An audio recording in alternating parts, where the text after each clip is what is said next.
సత్యం, RTV Srikakulam.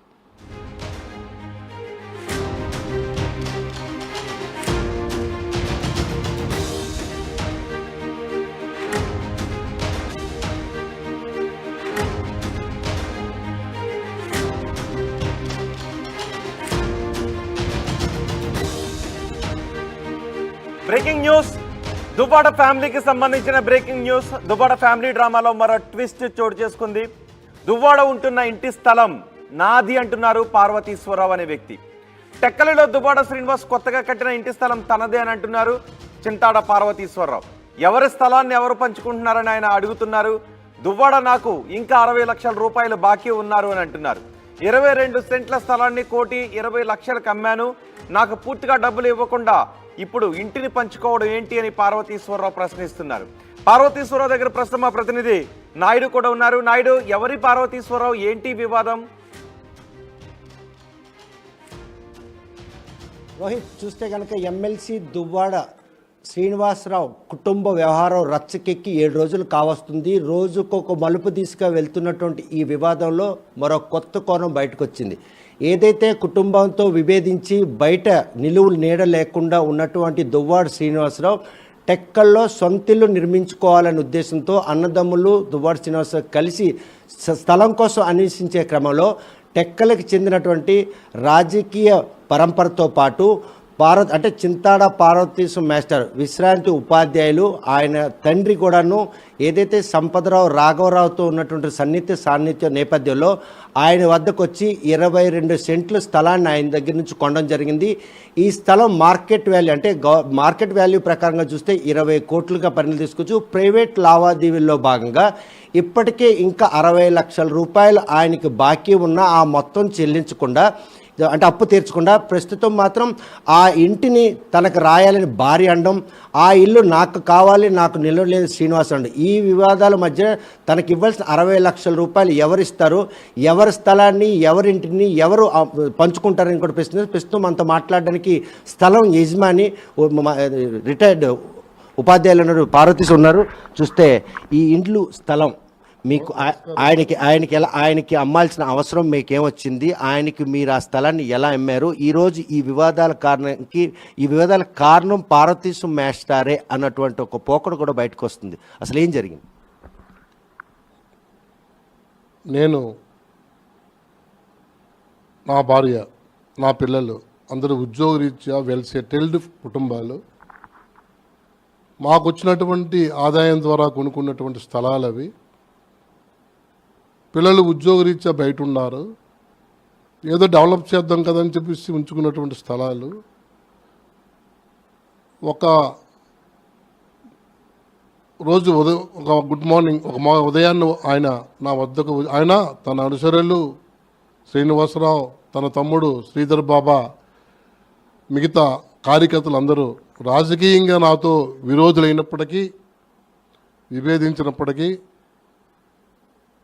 వచ్చి ప్రాధేయపడి, అన్న నీ సహకారం కావాలి, అందరికీ నువ్వు దారి చూపావు, భిక్ష పెట్టావు, 2 సంవత్సరాలు అయింది, నేను అంటే అప్పటికి ఒక 1 ఇయర్ అయింది, నన్ను బయట పెట్టేశారు, నిలవనేటి లేకుండా ఉన్నది, టెక్కలో నివసించాలని నాకున్నది, నీ టెక్కల పౌరు ఉన్నాయి కదా అని ప్రాధేయపడితే, నేను నా పిల్లలతో మాట్లాడి మొదటిసారి వస్తే రిటర్న్ చేయిస్తాను, వెళ్ళిపోయారు. మళ్ళీ వచ్చి టెక్కల్లో అన్ని ప్రాంతాలు చూసామన్నా, ఆ ప్లేస్ కొద్ది మాకు అనుకూలంగా ఉంది నివసించడానికి అంటే, అరే మీ కుటుంబ తగాదాల్లో నన్ను ఇరికిస్తారు ఎందుకు, నా ప్లేస్ మీకు ఎందుకు, సభ్యతగా ఉండదేమో ఆలోచించండి అంతే. లేదు మీ అస్తవాసి బాగుంటుంది, మీ రాశి బాగుంది, ఇంతవరకు మీరు అందరికీ దారి చూపించారు కాబట్టి నాకు అవకాశం కల్పించండి అంటే, నా పిల్లలతో మాట్లాడి, నాన్న మీరు మాటిస్తే ఇచ్చేయండి అంటే, అట్టి పరిస్థితుల్లో అతని యొక్క పరిస్థితి చూసి బాబా గారు ఒప్పందం, శ్రీధర్ బాబా గారు ఏంటంటే, అన్నతో సంబంధం లేదు, ఈ ఆస్తులు ఏదో అమ్మేస్తేనే మీ అమౌంట్ మీకు తీర్చేస్తాం, కొద్ది రోజులు టైం ఇవ్వండి అన్న. అది ఎన్ని సెంట్ల స్థలం, ఎంతకి మీరు ఒప్పందం కుదుర్చుకున్నారు, కుదుర్చుకున్న కాలంలో దీన్ని రిజిస్ట్రేషన్ ప్రక్రియ కూడా పూర్తయినా కూడా మీకు ఎందుకు డబ్బులు రాలేదు, ఎంత డబ్బులు మీకు? 22 సెంట్లు చదరపు గజాలకు ఉంటుంది, NH16కి తూర్పు వైపున. అందులో అమ్మినటువంటి రైతు నేను కొన్నప్పుడు 2 భాగాలు చేసి అమ్మాడు. ఒక భాగము నేను తీసుకోగా మరో భాగము అమ్మేటప్పుడు మా అబ్బాయి పేరున నేను రిజిస్ట్రేషన్ చేశాను. మొత్తం కలిపి 22 సెంట్లు. ఆ 22 సెంట్లు మొత్తం ఇచ్చేమనంటే మరి ఆఖరికి అతను పరిస్థితి చూసి ఎంతటి పరిస్థితి అతను ఏర్పడదని చెప్పేసి మానవతా హృదయంతో ఆ సైట్ని ఇస్తానని ఒప్పుకోవడం జరిగింది. తద్వారా వాళ్ళు ఆగస్టు 8, 2023 టెక్కల్ సబ్ రిజిస్టర్ ఆఫీసులో రిజిస్ట్రేషన్ చేసుకునే ముందు మా అబ్బాయి తాలూకా సైట్కి అమౌంట్ ఇచ్చివేస్తూ నాకు రావాల్సినటువంటి అమౌంట్లో ఇప్పటికీ పక్కన ఉన్నటువంటి సైట్తో 22 సెంట్లకి 60 లక్షల రూపాయలు నగదు కొంత పేమెంట్ ఇవ్వవలసి ఉన్నది. ఇంతవరకు కూడా నాకు చెక్కులు ఇచ్చారు కానీ నా పిల్లల పేరు నా చెక్కులు తీసుకున్నాను కానీ నాకు ఆ అమౌంట్ ఇంకా రాలేదు. నా సైట్ కోసం డబ్బులు ఇచ్చేసి భర్త భార్యలు దెబ్బలాడుకుంటే బాగుంటుంది, కానీ నాకు డబ్బులు ఇవ్వకుండా నా సైట్ తేల్చుకుంటే ఇప్పుడు యాక్చువల్ తాళం వేయాలంటే నేనే వేయాలి. ఆ హక్కు నాకు ఉంది. నాకు ఇంక ఇదే ప్రూఫ్, నాకు ఆధారాలు, రిటర్న్ స్టేట్మెంట్స్ కూడా అన్నీ కూడా ఇంట్లో ఉన్నాయి, అన్నీ ఉన్నాయి నా దగ్గర. అయితే ఏమిటి గౌరవమైనటువంటి బాధ్యతాయుతమైనటువంటి ఉద్యోగం చేసుకుని వచ్చి తాళాలు వేయడము ఎంతవరకు బాగుంటుంది, ఈవేళ రేపు ఎప్పుడు ఇస్తారు అని చెప్పేసి ఇంతవరకు ఆగాను నేను. నా సైట్ కోసం వీళ్ళు పోరాడుకొని అది నాకు ఇచ్చే అని వాళ్ళు దెబ్బలాడడం అది సభ్య సమాజానికి చాలా చెడ్డ పేరు వస్తుంది. ఈరోజు ఆ భార్యాభర్తల మధ్యన వివాదానికి మీరు ఇచ్చినటువంటి స్థలమే ప్రధాన కారణం అన్నటువంటి ఒక మదనపాటు మిమ్మల్ని వెంటాడుతుంది. చాలా వారం రోజుల నుంచి ఆర్టీవీతో కలిపి మిగతా టీవీలు కూడా ఆ ప్రకటనలు చూసి ఉభయ రాష్ట్రాలు జాతీయ స్థాయిలో నాకు లండన్ నుంచి ఒక అబ్బాయి ఫోన్ చేశాడు వాట్సాప్ చూసి, అన్నా ఏంటి పరిస్థితి అంటే ఏం చేస్తారో మన కర్మ అనేసి నేను సమాధానం చెప్పవలసి వచ్చింది. ఒక టెక్కల వాసిగా ఏమిటి ఈ ప్రాంతంలో ఇలా తయారయ్యే ఇదే సామాజిక వర్గం కాకుండా మిగతా సామాజిక వర్గాలు కూడా ఈ భర్త భార్యల తగులు విషయంలో చాలా మదన పడుతున్నారు, బాధపడుతున్నారు. ఇప్పటికైనా వాళ్ళు తెలుసుకొని బుద్ధి తెచ్చుకొని ఎవరి ఇంట్లో వాళ్ళు ఉంటే చాలా మంచిది. కనుక వాణి పోరాటం అంతా కూడాను పిల్లల భవిష్యత్తుతో పాటు రాజకీయ కూడాను పరిచయాలు ఏమన్నా వాటిని కూడా ఉండాలని ఆమె ఒక మహిళగా 2 ఆడపిల్లల భవిష్యత్తు కోసం పోరాడుతుంది. శ్రీనివాసరావు ఏదైతే వివాహితర సంబంధం పెట్టుకున్న ఆమె ఉందో ఆరోపణల విషయం కూడా ఆమె కూడా బయటకు వచ్చి అవును ఆమె వదిలేసిన తర్వాత ఈ వ్యవహారాలు ఎలా కనిపిస్తున్నాయి? ఏం చూస్తే నాకే సిగ్గేస్తుంది సార్. సమాజంలో ఏమిటి రాజకీయాలు కాదు కానీ రాజకీయ కాంక్షలు కాదు కానీ ఏమిటి భర్త భార్యలతో రేపొదేమో రాబోయే తరం కూడా తయారవుతారా? 30 సంవత్సరాలు వైవాహిక జీవితాన్ని ఈ విధంగా నాశనం చేసుకుంటుందా అమ్మాయి? భర్తని గెంటివలసిన అవసరం ఏంటి సార్? నేను ఇప్పుడు బయటికి వెళ్తున్నాను, ఎన్నో పనులు చేసుకుని వస్తుంటాను. నేను ఎక్కడ లేటుకు వచ్చానని చెప్పి ఎవరితో తిరుగుతానంటే నేను తలదించుకొని ఇంట్లో దూరుతాను అంటే నాకు ఎంత బాధ అనిపిస్తుంది ఈ వయసులో. అలాంటిది 30 సంవత్సరాలు వైవాహిక జీవితం చేసుకొని 2 పిల్లలకని వాళ్ళకి పెళ్ళిళ్ళు చేస్తున్నారు. ఈ సమయంలో కొట్లాడుకోవడం అనేది సభ్య సమాజానికి చాలా సిగ్గుచేటు సార్. అలాగని శ్రీనివాసన్ కూడా సమర్థించే పరిస్థితి. ఆమె కూడా ఒక 3 పిల్లల తల్లిని ఈరోజు అక్కను చేర్చుకొని ఆమెతో కొనసాగుతున్న అది స్నేహపూర్వమైన వాతావరణం, అది ఎంతవరకు సంబంధించి? అది తప్పు సార్. అది ఆమె కూడా గౌరవమైనటువంటి కుటుంబంలో ఉన్నటువంటి కోడలు. తన భర్త ఈనాటికి కూడా ఎక్కడో అంతర్జాతీయ స్థాయిలో షిప్పుల మీద వెళ్తూ సముద్రాల్లో ప్రయాణం చేస్తూ అతను ఉద్యోగం చేసుకుంటున్నాడు. అటువంటి వానికి 3 పిల్లలు ఉన్నారు. అలాంటి అమ్మాయిని వీధిలోకి లాగి ఈ రాజకీయంలో ఆర్టీవీ న్యూస్ చూస్తున్నాను. కరెక్ట్ క్వశ్చన్స్ బాగానే ఉన్నాయి, ఆ సమాధానాలు బాగానే ఉన్నాయి. ఒక్క మార్గంలో మిగతా చూస్తుంటే నాకు ఏమిటి ఆశ్చర్యం వేస్తుంది. ఎడిదారి ప్రెస్ ఇప్పటికైనా సరే ఎలక్ట్రానిక్ మీడియా వాస్తవాలు తెలుసుకొని మిగతా వాళ్ళు వాస్తవాలు తెలుసుకొని వాళ్ళ తగులు ఇటువంటి లేకుండా రగులు రెచ్చగొట్టడం కాదు, కాపాడేటట్టుగా ఎవరి ఇంటికి వాళ్ళు వెళ్ళేటట్లుగా చూడమని నా విన్నపం. 7 రోజులు కావస్తా ఉంది. ఇప్పటికి కూడాను 5 డిమాండ్లు దువ్వాడ సీన్ ముందు పెట్టడం జరిగింది. ఇరు కుటుంబాలకు సంబంధించిన పెద్దలు కూడా పలు మార్లు కూర్చొని ఈ సమస్య పరిష్కారం తీసుకు అడుగులేస్తున్నారు. అందులో భాగంగా 4 డిమాండ్లకి శ్రీనివాస్ ఒప్పుకోవడం కూడా జరిగింది. ఐదో డిమాండ్ కూడాను చుట్టూ తిరిగి మీ ఆస్తి మీదకి వచ్చింది. దీన్ని ఎలా తీసుకున్నారు? ఐదో ఇప్పుడు డిమాండ్స్ పెట్టారు, బాగానే ఉంది, ఆయన ఎప్పుడు కాదనడం లేదు. మరి ఐదో డిమాండ్ అనేది నా ఆస్తి. నా ఆస్తిపై వీళ్ళు అడిగే హక్కు ఎవరికీ లేదు. అసలు అక్కడ అడుగు పెట్టే హక్కే లేదు. తాళం వేసే హక్కు నాకుంది. నా అమౌంట్ ఇచ్చిస్తే నేను తాళం వేయక్కర్లేదు. ఈ చెక్కులకి అమౌంట్ నాకు 60 లక్షలు నాకు ఇచ్చిస్తే నేను తాళం వేయక్కర్లేదు. తన కూతురికి ప్రతి నెల 65,000 పంపిస్తున్నాను అతను శ్రీని గారు స్టేట్మెంట్ ఇచ్చారు. వాణి గారు కూడా ఒప్పుకున్నారు. అలాగే అదేవిధంగా నాకు బ్యాంక్ ఇంట్రెస్ట్ నెలకు ఒక 60,000 పడుతుంది. ఆ విధంగా నేను ఇచ్చిన నాకు సాటిస్ఫాక్షన్ అది కూడా లేదు. అంటే ఎంతసేపు మీ సౌలభ్యమే కాబట్టి ఉభయులు కూడా ఆ విధంగా పోట్లాడడం మంచిది కాదు.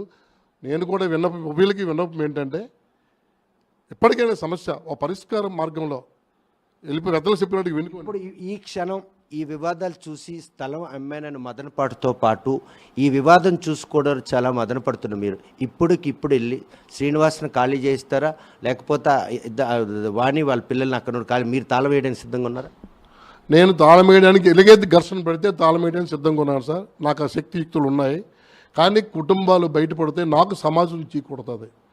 ఈ పరిస్థితుల్లో మా ఉపాధ్యాయుడు ఏంటి, రిటైర్డ్ ఉపాధ్యాయుడు ఏంటి కూడా ఇంటికి తాళం వేయడం సభ్యతగా ఉండదని వ్యవహారం టెక్కల ప్రతిష్టను దిగజార్చడమే కాకుండా ప్రతి ఒక్కరు సామాజిక వర్గం పరంగా సామాజిక వర్గాలకు అతీతంగా ఆ వైఫ్ అండ్ హస్బెండ్కి ఉన్నటువంటి ఆ కుటుంబ తగాదాన్ని రచ్చకెక్కించి రోజుల తరబడి అంటే ఎవరికి ఏం కావాలో తెలియనటువంటి పరిస్థితుల్లో ప్రతిరోజు కూడా ఈ విషయంలో మాత్రం ప్రతి ఒక్కరు చర్చించుకునేటువంటి దుర్గతి పట్టింది. అది మీకేం బాధ అనిపించట్లేదు? చాలా బాధ అనిపిస్తుంది సార్.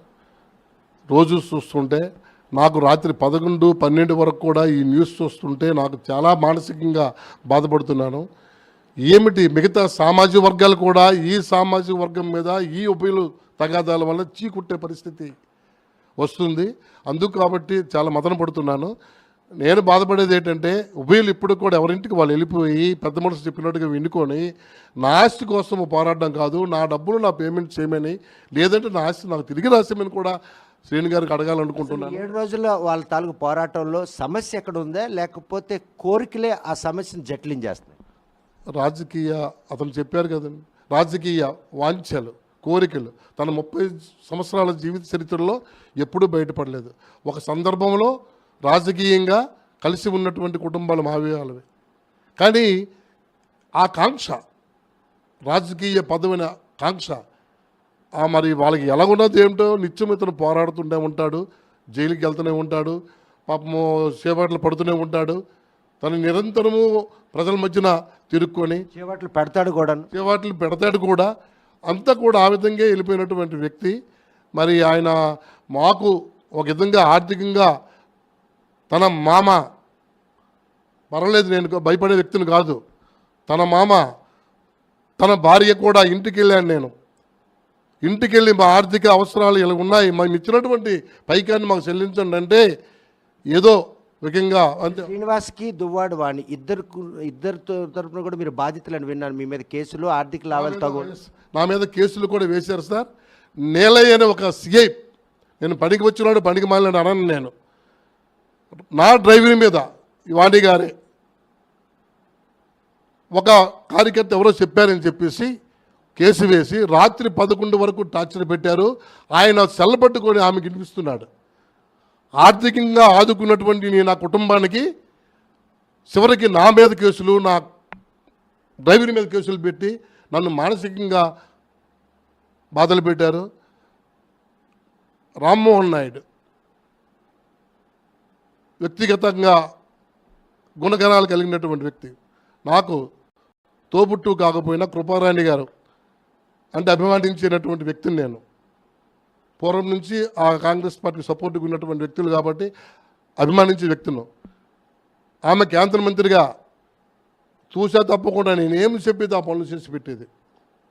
తరువాతను రామ్మోహన్ నాయుడు గారు కానీ అచ్చెన్నాయుడు గారు కానీ, మాస్టారు మీ సహకారం కావాలంటే నేను ఇప్పటికి కూడా ఇప్పుడు సైలెంట్గా ఇంట్లో కూర్చున్నాను, కానీ అంతకుముందు 2 పర్యాలు కూడా నేను సపోర్ట్ చేసుకుని అంటే పార్టీ ఎమ్మెల్సీ దువ్వాడ శ్రీనివాస్తో కూడా ఉన్నప్పటికీ ఎమ్మెల్సీ శ్రీనివాసరావు గారితో మాకు విరోధం ఉన్నప్పటికీ ప్రాధేయపడ్డారు. అన్నా మాకు కల్పించన్నారు. మనస్సు కరిగి కుటుంబంతో మాట్లాడి నేను ఆ కమర్షియల్ సైట్ని ఆయనకి ఇవ్వడం జరిగింది. తద్వారా అక్కడ ఉన్నటువంటి రైతులకి విలువలు పెరుగుతాయి, అందరూ బాగుపడతారు. ఓన్లీ అక్కడ నివసించని ఒక కుటుంబంలో ఉన్నటువంటి ఒక వ్యక్తిని బయటికి గెంటేశారు కాబట్టి వచ్చి ప్రాధేయపడుతున్న ఉద్దేశంతో నేను ఇవ్వడం జరిగింది. నాకు విరోధం అయినప్పటికీ, కుటుంబం నా మీద కేసులు పెట్టినప్పటికీ, నేను స్టేషన్లో 11 గంటల వరకు సిఐతో పోరాటం చేసినప్పటికీ, అయినప్పటికీ కూడా అవన్నీ మర్చిపోయి ఆ సైట్ని ఇవ్వడమైంది. నా సైట్ కోసం ఈ విధంగా వెళ్ళిపోయి అక్కడికి వెళ్ళి పోరాటం అనేది ఇది చాలా నీచమైనటువంటి చర్యని నేను భావిస్తున్నాను. ఎమ్మెల్సీగా ఆయన ఉన్నారు. 1,20,00,000 ఆయనకి పెద్ద అమౌంట్ కాదు, కానీ 60 లక్షలు ఏదైతే అరువు రిజిస్ట్రేషన్ చేపించారు, ఈ 60 లక్షల రూపాయల కోసం ఈ మధ్యకాలం ఎప్పుడైనా ఆయన వెళ్ళి సంప్రదించడం జరిగిందా, అడగడం జరిగింది? నేను వెళ్తుండేటప్పుడు రాజకీయంగా వెళ్తానని మిగతా వాళ్ళు భావించేవారు. నేను వెళ్ళిన ప్రతి పర్యాయం కూడా తమ్ముడు నా అమౌంట్ నాకు కొద్దిగా ఏర్పరచని, నా పిల్లలు ఇప్పుడు డిమాండ్ చేస్తున్నారు, వాళ్ళ అవసరాలు ఉన్నాయి అంటే, అన్న ఇగో ఇల్లు కడుతున్నాను, నాకు వచ్చిన మనలతో ఇల్లు కడుతున్నాను అన్న, నీకు ఇచ్చేస్తానన్నా అనేసి అనడము, లేదా ఎక్కడో సైట్ ఉంది అది ఇచ్చేస్తాను అనడము. సైట్లు నాకు తమ్ముడు ఇచ్చాయంటే అక్కడికి వాళ్ళ తమ్ముడు అయినటువంటి బాబా గారు మాత్రము, అన్న అన్నతో సంబంధం లేదు, ఇది నా బాధ్యత, నేనేదో చేసి మీ అమౌంట్ని నేను తీర్చే బాధ్యత నాదనేసి బాబా గారు అనడంతో, నేను బాబాగా అంటే అతను సాయిబాబా భక్తుడు కాబట్టి ఆ బాబా గారు అనడంతో నేను అక్కడి నుంచి సైలెంట్ అయ్యి ఎప్పుడు ఇస్తే అప్పుడు ఇవ్వలే అని చెప్పేసి అంటే ఉద్దేశంతో ఉండిపోయాను. కానీ ఇప్పుడు తగాదాలు చూస్తుంటే మాత్రం ఈ క్షణమే తాళం వేస్తే బాగుంటుందా, వాళ్ళ ఉభయలను ఎంట పెడితే బాగుంటుందా అన్నటువంటి కోపం వస్తుంది సార్. నాకు కుటుంబాలు ఉన్నాయి, నాకు సామాజిక వర్గమే కాకుండా ఇతర సామాజిక వర్గాల్లో మంది మార్పులం అంతా ఉంది. ఏమిటి పరిస్థితి చూస్తుంటే చాలామంది ఫోన్లు చేస్తున్నారు, ఏమిటి మీరు ఆ సైట్ ఇచ్చేసి అనవసరంగా వాళ్ళకి కంపు చేశారేటో, ఏమో పని చేశారని నాకు చాలామంది అడుగుతున్నారు. సిగ్గుసేటుగా ఉంది సార్ నాకు. అంటే నా విన్నపం ఏంటంటే, ఇప్పటికైనా తెలుసుకొని ఈ పోరాటాలు మాని, ఆడపిల్లలు జీవితాలు పోతాయి, రేపు తన భర్తలు వాళ్ళకు వదిలి వచ్చేమో, మీ అమ్మకే దిక్కు లేదు, మీ నాన్నకే దిక్కు లేదు, నువ్వే మాత్రమే రేపు ఉదయం అన్నీ ఆశ్చర్యపోనక్కర్లేదు. మరో అమ్మాయి సంబంధంకి ఉంది, అవతల మాధురైన అమ్మాయికి కూడా 3 ఆడపిల్లలు ఉన్నారు, ఆవిడ జీవితాన్ని బయటికి లాగేశారు ఉభయలు కలిపి. ఆవిడికి న్యాయం ఏం చేస్తారు? తన భర్త మంచివాడాడు కాబట్టి ఆవిడ పార్టీకి క్రమశిక్షణగా పనిచేసేది అమ్మాయి, అది మనకి అనవసరం అనుకోండి. వాళ్ళు యాక్చువల్గా భర్త చెప్తున్న మాటలు బట్టి చూస్తే తెలుగుదేశం అభిమానులు, వాళ్ళు ఒక గౌరవమైనటువంటి కుటుంబం, ఒక సీనియర్ అడ్వకేట్, బావకు మామ ఒక సీనియర్ అడ్వకేట్, బావకు సీనియర్ అడ్వకేట్, మామ చనిపోయినప్పటికీ వారసత్వాన్ని పుచ్చుకున్నటువంటి వివేకానంద్ గారు ఒక సీనియర్ అడ్వకేట్. వాళ్ళందరూ కుటుంబ సభ్యులు కూడా మదన పడుతున్నారు ఈ సన్నివేశాలను చూసి ఏమీ చేయలేకపోతున్నారు. మరి శ్రీనివాసరావు గారు మరి ఏమీ న్యాయం చేస్తారనేది ఆయన ఇష్టం. కాబట్టి ఇప్పటికైనా నా విన్నపం ఏంటంటే, పెద్ద మనసుతో ఆలోచించి ఎవరైతే పెద్దలు రాజీ పెట్టాలని వచ్చారో ఈ 2 సంవత్సరాలు ఏం చేశారని అడుగుతున్నాను నేను. ఈ 2 సంవత్సరాలు ఏం చేశారు? ఆయనకి అన్నం లేకుండా, తిండి లేకుండా, కాపీ లేకుండా గెంటి వేశారే. మీ రాజకీయ కాంక్ష అంటే ఎవరు మరి పొలిటికల్గా ఎదగకూడదా? నా కుటుంబం మీద కూడా దెబ్బ కొట్టారు, వాళ్ళు అన్నదమ్ములు, నాకు వాళ్ళు కూడా విరోధులు అయిపోయారు. ఏమిటో ఈ పరిస్థితి, మా రాజకీయం నీకెందుకనేసి వాళ్ళు కూడా దూరం అయిపోయారు. అందరి చేత నా పైన రెచ్చగొట్టి పంపించినటువంటి వ్యక్తులు భర్త భార్యలు. అయినా నేను ఏనాడు బాధపడలేదు. నాకు ఆర్థికంగా కొన్ని కోట్లు లాస్ పెట్టారు. నేను రిటైర్ అయిన తర్వాత ఏవో వ్యాపారాలు మా అబ్బాయికి పెట్టి చేద్దామంటే నాకు ఆర్థికంగా కూడా నా దగ్గర పనిచేసినటువంటి గుమస్తాల్ని తన వెనక తిప్పుకొని, వాణి గారు కానీ శ్రీని గారు కానీ ఉభయలకి అంటాను నేను, తిప్పుకొని నాకు ఆర్థికంగా నా అనుసరులకి నాకు కోట్ల రూపాయల మీద లాస్ పెట్టినా నేను బాధపడలేదు. అయినప్పటికీ అంత నష్టపరిచిన ఆ ఇద్దరు దంపతుల మీద మీకు ఎందుకు అభిమానం? ఈరోజు బయటకు వచ్చాడని ఉద్దేశంతో శ్రీనివాస్కి నీడ కల్పించేందుకు స్థలం అమ్మారా, లేక మీకు డబ్బులు అవసరం అమ్మారు? నాకు ఆర్థిక అవసరాలు లేవు సార్.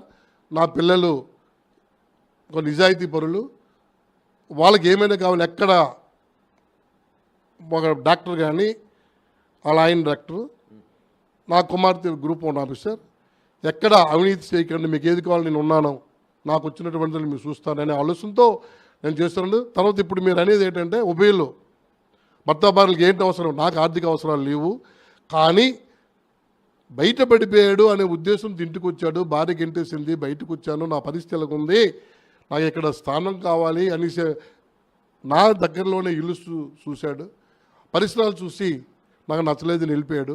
అయ్యప్ప నగర్ చూశాడు, మరో ప్రాంతం చూశాడు, మరో ప్రాంతం చూశాడు, అన్ని ప్రాంతాలు చూసి చివరికి మళ్ళీ నా దగ్గరికి వచ్చి అన్న అన్ని ప్రాంతాలు చూశాను, నాకు ఎక్కడ నచ్చలేదు, అక్కడ ప్లేస్ బాగుంది నాకు ఇవ్వండి అంటే ఒక మానవతా దృక్పథంతో ఒక నివసించాల కుటుంబాన్ని నిలబెట్టడం మన ధర్మం అని చెప్పేసి నేను ఆ స్థలాన్ని 6 రోజులుగా చూస్తున్నారు ఈ వివాదంలో.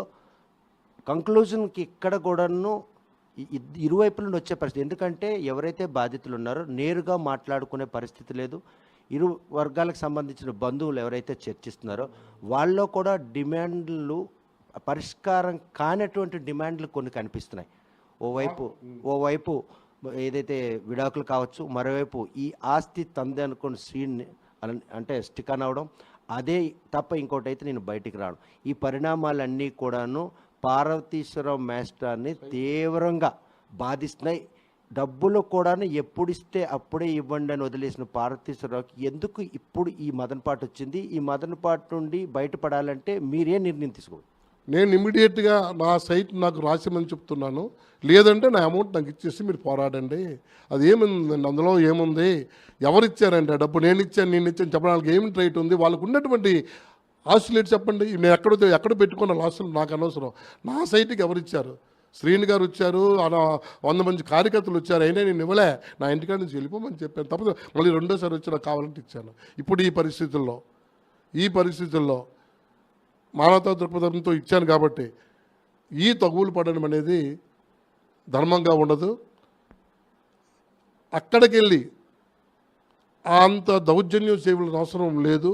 ఆయన అప్పటికే 6 కోట్ల రూపాయలతో బిల్డింగ్ కట్టించి ఇచ్చాడు. మరి సంపాదన ఎవరిదంటారు? అది కానీ సంపాదన గురించి వాణి ఎక్కడ కూడా పోరాడడం లేదు, ఎందుకంటే 2 ఆడపిల్లలు ఉన్నారు. ఇంకొక అంటే మీరు చెప్పినట్టు ఇంత మాధురితో ఇక్కడ నివసించకూడదు, ఈ ఇంట్లో ఉండకూడదు, పలాస వెళ్ళిపోవాలి, ఇంకెక్కడికి వెళ్ళిపోలేదు. కానీ టెక్కల్లో ఉంటే తన రాజకీయ భవిష్యత్తుతో పాటు ఈరోజు 2 పిల్లలకు కూడాను అన్యాయం జరుగుతున్నట్టు ఒక ఆవేదన ఆవిడ కూడా వ్యక్తం. ఆవిడ అభ్యర్థులలో ఒక నిజాయితీ కనిపిస్తుంది. నిజాయితీ కనిపించేటప్పుడు ఆవిడ అభ్యర్థులు నిజాయితీ భర్తను బయటకు ఎట్టకూడదు సార్, భర్తను బయట పెట్టకూడదు. తన కట్టుబట్టలను కూడా బయటకు ఇస్తుండడం ధర్మం కాదు అని సమాజం చెప్పుకుంటుంది. ఆవేళ ఒక 10 నిమిషాలు ఆలోచిస్తే ఇందులో ఏమీ లేదు. అమ్మాయిని తెచ్చారు, మాధురైన అమ్మాయిని, కార్యకర్తను తెచ్చారు. ఆవేళ నాకు సమావేశానికి పిఎస్సిఎస్ ప్రెసిడెంట్, నాకు చిన్ననాటి నుంచి కుటుంబ మిత్రుడు, చంటి అంటాము. ఆ అబ్బాయికి ఆవేళ కార్యక్రమాన్ని అంటే అతని పదవి స్వీకరణ రోజున ఈ అమ్మాయి తీసుకొచ్చి నేను చూస్తూనే ఉన్నాను. అమ్మాయికి మహిళా అధ్యక్ష పదవిని కట్టబెట్టి అమ్మాయి చేత ఇంటింటికి అంటే ప్రచారాన్ని కూడా నిర్వహించారు. ఇవి చూస్తుంటే నాకే ఆశ్చర్యం వేస్తుంది. కాబట్టి ఈ పిల్లల జీవితాలని పాడు చేస్తే ఒకవేళ పిల్లలు కూడా రేపొద్దున సంబంధాలు రావాలి, లేదా వాళ్ళు బరి తెగించేసి ఎక్కడికో పోతారు. నా తల్లిదండ్రులు ఇటువంటి వాళ్ళు అనుకుంటారు, మా అమ్మ ఇటువంటిదే అనుకుంటారు. సో ఇటువంటి సందర్భంలో నా విన్నపం ఏంటంటే ఎవరి ఇంట్లో వాళ్ళు కొద్ది రోజులు వాణి తన నిర్మించుకున్నటువంటి 6 కోట్ల ఇంట్లో శ్రీని గారి ఇల్లు, మాధురి గారు తన ఇంట్లో కొన్నాళ్ళ పాటు ఏకాంతంగా నివసించుకోవడం మంచిదని నేను భావిస్తున్నాను. ఇది సమాజానికి సిగ్గుచేటుగా ఉంది. నాలాంటి వాళ్ళు వారం రోజులు తిలికిస్తున్న అన్ని టీవీల్లో కూడా, అన్ని టీవీలు నాకు అలవాటు ఏంటంటే ఆర్టీవీతో పాటు అన్ని టీవీలు కూడా అన్ని ఛానల్స్ కూడా కిలుకుతుంటాను, చూస్తుంటాను, అన్నీ తెలుసుకుంటుంటాను, వాట్సాప్లు చూస్తుంటాను. ఈ చూస్తుంటే నాకు చాలా బాధ అనిపిస్తుంది. అయితే మీ ఆర్టీవీ వారు మాత్రం సాల్వ్ చేయడానికి ప్రయత్నం చేస్తున్నారు, కానీ అది పరిష్కారం దిశగా వెళ్ళకుండా మరి పెద్దవాళ్ళు ఏంటి మాట్లాడుతున్నారో తెలియదు. మరి కాబట్టి ఆ పెద్దవాళ్ళకు కూడా నేను కోరేది ఏంటంటే నా అమౌంట్ నాకు ఇప్పటికి మరి పెద్దవాళ్ళందరూ కోటీశ్వరులు, డాక్టర్లు, పోలీస్ డిపార్ట్మెంటు, జడ్జిలుగా పనిచేశారు. మరి ఆ కుటుంబ చరిత్ర పెద్దవాళ్ళ కోసం నేను మాట్లాడకూడదు. వాళ్ళందరూ కూడా అంత స్థాయిలో ఉన్నారు. ఈవేళ అలాగా ఈ దువ్వాడ ఫ్యామిలీని కలుపుతామనేటువంటి ఆలోచనతో ఉన్నారు. అలాగే నాకు న్యాయం చేయమని కోరుతున్నాను. అలాగే మాధురి జీవితాన్ని కూడా నాశనం చేయొద్దని కూడా, ఆమె బ్రతుకు ఆమె బతికినట్టు చూడండి, మరీ టార్చర్ పెట్టి సమాజంలో విలువలు లేకుండా చేయకండి. రేపొదే మీ సామాజిక వర్గంలో రాబోయే తరం కూడా ఈ విధంగా ప్రవర్తించేటట్లుగా మీ ప్రవర్తన ఉంది, అది గమనించండి, మంచి హృదయంతో ఆలోచించండి. మీరు ఇవన్నీ నా స్టేట్మెంట్ని చూసి రెచ్చిపోకండి. ఒక మంచి విశాల హృదయంతో ఆలోచించమని వాణి గారికి, తన బంధువులకి, శ్రీను గారికి, తన సోదరులకి, తన బంధువులందరికీ కూడా మీ ఆర్టీవీ ద్వారా నేను విన్నవించుకుంటున్నాను. కాబట్టి నా రావాల్సినటువంటి అమౌంట్ని మాత్రము బాబా గారికి, శ్రీధర్ బాబా గారికి, శ్రీను గారికి నేను అడగను. ఆయనకి నాకు సంబంధం లేదు. బాబా ప్రామిస్ చేస్తేనే నేను ఇవ్వడం అనేది జరిగింది. మరి బాధ్యత శ్రీను గారికి కూడా ఉంది. చెక్కులు ఇచ్చారు.